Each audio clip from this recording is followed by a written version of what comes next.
V tem videoposnetku bomo govorili o hobijih in prostem času. Jaz sem Mojca. V prostem času rada berem knjige. Knjige si izposodim v knjižnici ali jih kupim v knjigarni. Rada tudi kuham. Na tržnici kupim svežo zelenjavo in na internetu najdem dobre recepte. Pozimi se ukvarjam tudi s pletenjem. V trgovini kupim volno pisanih barv in si spletem šal, kapo ali pulover. Poglejmo si različne načine, kako lahko opišemo sliko in govorimo o hobijih. Na sliki je oseba, ki bere knjigo. Rada bere knjige. Njen hobi je branje. Oseba na sliki tudi rada kuha. V prostem času se ukvarja s pletenjem. Njeni hobiji so branje knjig, kuhanje in pletenje.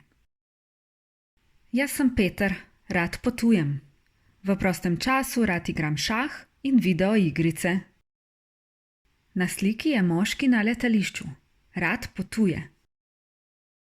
Oseba na sliki tudi rada igra šah in videoigre. Njegovi hobiji so potovanja, igranje šaha in igranje videoiger. Opiši sliko.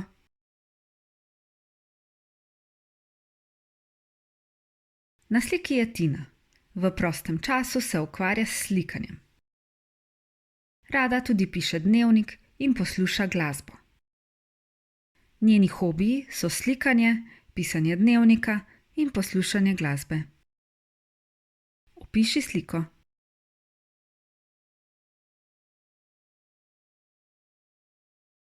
Na sliki je Miha. Miha rad hodi v hribe. V prostem času se ukvarja tudi z igranjem kitare. Pozimi rad smuča. Njegovi hobiji so pohodništvo, smučanje in igranje kitare. Kako vprašamo, kaj nekdo dela v prostem času? Kaj rad delaš v prostem času? Kaj rada delaš v prostem času? S katerimi hobiji se rad ukvarjaš? S katerimi hobiji se rada ukvarjaš? S čim se ukvarjaš? Kako odgovorimo? Uporabimo besedo rad ali rada in navedemo dejanje. Rada kuham, rada plešem, rad plavam, rad igram kitaro.